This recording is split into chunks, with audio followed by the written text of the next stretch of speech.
Olá, esse vídeo vai funcionar como uma espécie de introdução ao haikai.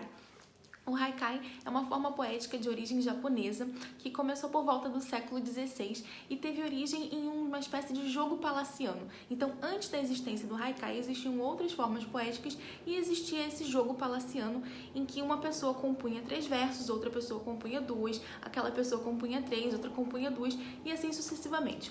Com o passar do tempo, esse jogo palaciano foi se popularizando e o haikai se desprendeu dali e passou a ser uma forma isolada. Isso por volta do século XVI.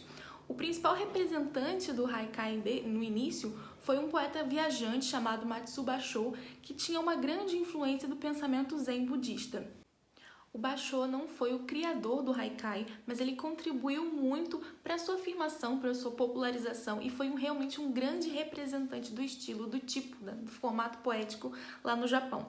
E por conta da influência do pensamento zen budista também, o Bashō dizia que o haikai é o presente, o haikai é o agora, o momento presente. Então o Haijin, segundo o Bashō, Haijin é o poeta que escreve haikai, ele deveria se concentrar em extirpar o seu ego, né? Não apresentar o seu ego, mas em retratar um momento presente.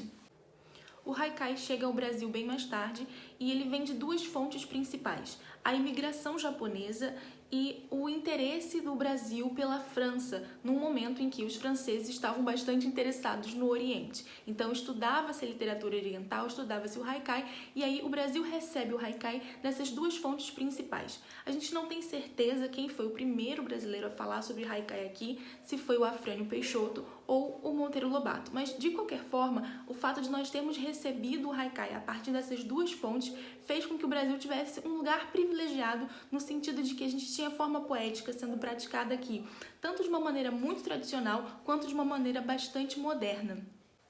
Do ponto de vista do nosso idioma, o haikai é formado por uma estrofe de 5, 7 e 5 sílabas poéticas, respectivamente. Quem contribuiu muito para fixar esse formato no Brasil foi um poeta chamado Guilherme de Almeida.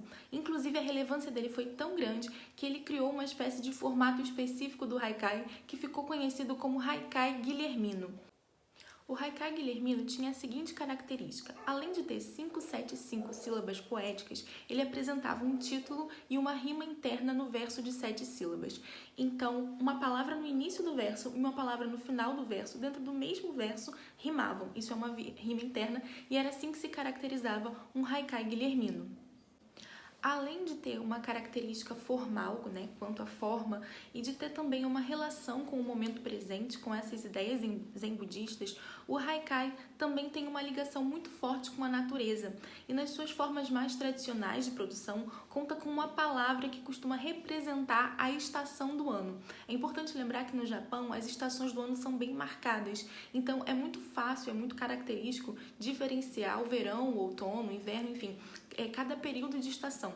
E apresentava-se então uma palavra ou expressão chamada de kigo ou kigo. Desculpem aí porque eu não sei falar japonês, mas essa palavra remetia a uma estação. Não dizia literalmente o nome da estação, por exemplo, não era uma palavra dizendo primavera, mas poderia ser uma palavra dizendo flor, dizendo o nome de uma fruta ou algo característico daquela estação, típico daquela estação do ano. Então, foi preciso um estudo e um processo para formar a kigologia do Brasil. Se você também se interessa por haikai ou por outras formas poéticas, você pode me seguir e continuar acompanhando meu conteúdo. Um abraço!